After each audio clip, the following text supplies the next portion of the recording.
Chapter 1. A Hedge Too Far. I always loved my little home. It wasn't a mansion, not even close, but it was mine.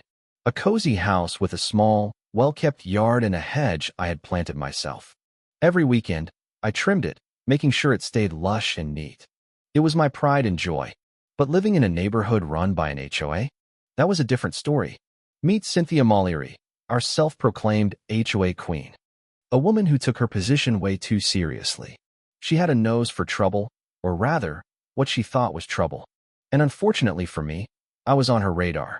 It started small. First, she claimed my hedge was too high. Then, she said it was too wide. And then, the cherry on top, she insisted it was a violation of HOA aesthetics. Seriously? It was just a hedge. But I followed the rules, trimming it exactly as required. Still, Cynthia wasn't satisfied. Then came the real issue. Cynthia had a habit of cutting corners. Literally.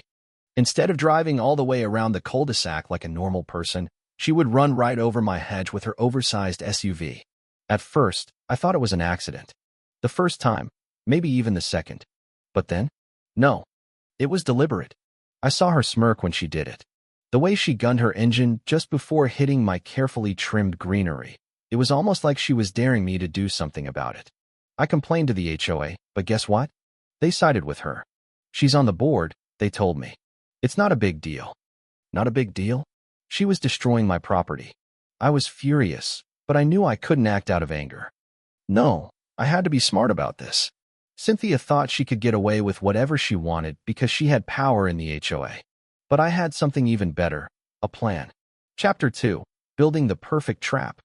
If Cynthia wanted to drive over my hedge, I'd make sure she remembered it. I wasn't about to sit back and let Cynthia trample over my property like it was her personal speed bump. No, if she wanted to drive over it, I'd make sure she never did it again. But I couldn't just do anything reckless. No. I needed a plan that was brilliant, undeniable, and most importantly, completely legal. If Cynthia and the HOA wanted to play dirty, I'd play smart. First, I did my research. I combed through the HOA guidelines, zoning regulations, and even city property laws. Turns out, my hedge was perfectly legal where it was. In fact, since it was fully within my property line, I had every right to reinforce it however I saw fit. And that's when inspiration struck. If she was so intent on using my hedge as her personal driveway, then fine, I'd turn it into the last driveway she ever wanted to use. I took a trip to the hardware store and bought exactly what I needed. Reinforced steel bars, heavy-duty wooden stakes, and thorny rose bushes. Yep, I was about to transform my hedge into a fortress of pain. First, I carefully wove the steel bars into the base of the hedge, securing them deep into the soil. To the naked eye, the hedge still looked the same, but underneath, it was pure metal. Next, I hammered in the heavy wooden stakes just behind the hedge. That way, if she somehow managed to barrel through the reinforced branches, she'd still hit something solid. But the best part? The thorny rose bushes. I planted them all along the edges of the hedge, ensuring that any contact with them would be an absolute nightmare. Have you ever seen what happens when an SUV meets razor-sharp thorns? It's not pretty. But I wasn't done. Oh no. I knew Cynthia was too arrogant to just stop driving over my property on her own. I needed to lure her in one final time. So I trimmed the hedge just enough to make it look inviting. No signs of reinforcement. No indication of the trap waiting beneath. Just a perfectly normal hedge that Cynthia would assume was still as weak and crushable as ever. And then I waited. Chapter 3. The Moment of Impact. The waiting was the hardest part. I knew Cynthia's routine down to the minute. Every afternoon, around 4:30 p.m., she came barreling through the neighborhood like she owned the place. She'd slow down just enough at the stop sign to make it seem like she cared about traffic laws before revving up and swerving straight over my hedge. So I waited, watching from my porch, casually sipping a cold drink, pretending I wasn't anticipating sweet justice. Then, right on schedule, I heard the low hum of her massive SUV coming down the street. She didn't even hesitate. Her headlights flashed over my yard, and just as expected, she veered right onto the hedge. Except this time, the hedge didn't fold beneath her tires. There was a loud crunch followed by a horrific screeching sound as the undercarriage of her SUV met solid, immovable steel. The entire vehicle lurched violently, the front bumper dipping forward before the back tires lifted slightly off the ground. I saw her hands flailing inside the car, trying to correct whatever was happening. But it was too late. The next thing I heard was a sharp pop, as her front left tire shredded against the hidden stakes. A half-second later, the right tire suffered the same fate. The SUV, now crippled, rocked back and forth before finally slamming down onto the pavement with a loud, defeated thunk. Cynthia sat frozen in the driver's seat. I could only imagine the sheer panic running through her mind. Then, ever so slowly, she stepped out of the car. I had to bite my cheek to keep from laughing. Her perfect white blouse was now stained with coffee, probably from the jolt. Her face twisted in a mix of fury and shock as she stared at the wreckage. The metal rods had gouged deep scratches into the doors. The thorny rose bushes? Oh, they had done their job. Dozens of tiny rips covered the lower half of her pants. It was beautiful. Chapter 4, The Fallout Begins. Karen's screams echoed across the cul-de-sac as she inspected the damage. What the hell happened? She shrieked. I casually stood from my porch, stretching like I had just woken up from a nap. Oh no. Did something happen? Her head snapped toward me. You did this. This is illegal. You sabotaged my car. I walked toward her, keeping my expression neutral. Sabotaged? No, Cynthia. That's just my hedge. She pointed wildly at the wreckage. There are metal rods in there. I nodded. Reinforcement. HOA rules say landscaping must be maintained durably.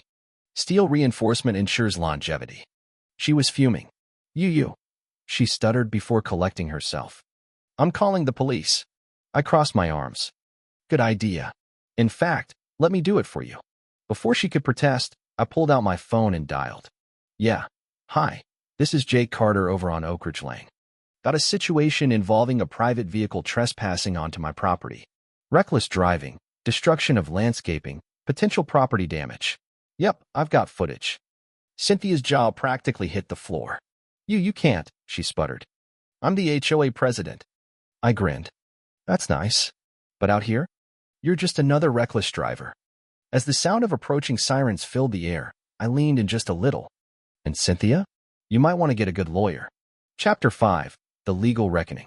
The squad car pulled up just as Cynthia was still fuming, her arms flailing as she tried to piece together an argument. Officer Reynolds, a veteran of dealing with entitled HOA presidents, stepped out and took one look at the situation before sighing. Cynthia, he said, rubbing his temples. What have you done this time? What have I done? She screeched. This man, he set a trap. He destroyed my vehicle. Arrest him. Reynolds gave me a look. Jake, what's going on here? I gestured to my hedge. Private property. Reinforced legally. She's been driving over it for months. I have video proof. Cynthia's face twisted. That's entrapment. Reynolds pulled out his notepad. No, Cynthia. That's property damage. And from what I can see here, trespassing. You do realize you've been recorded running over his hedge, right? Repeatedly. She blinked. That's not fair. I'm the HOA president.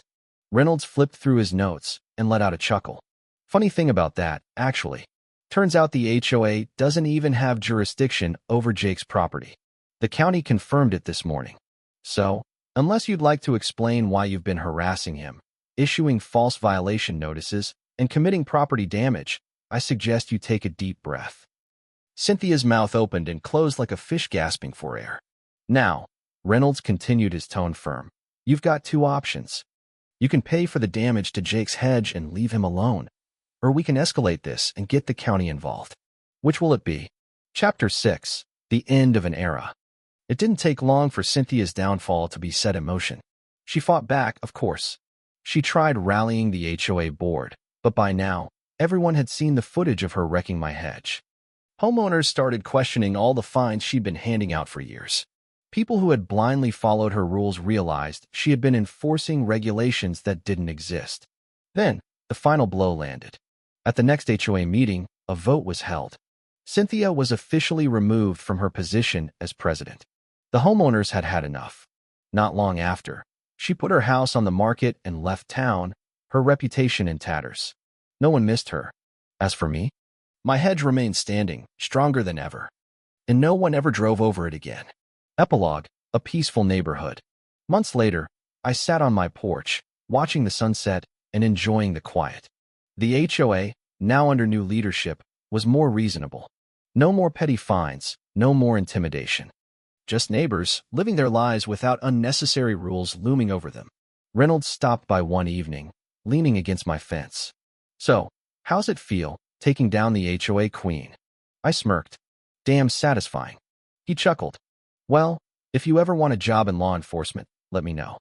You've got a knack for justice." I lifted my drink in salute. "I think I'll stick to my hedge. But thanks." The war was over. And I had one.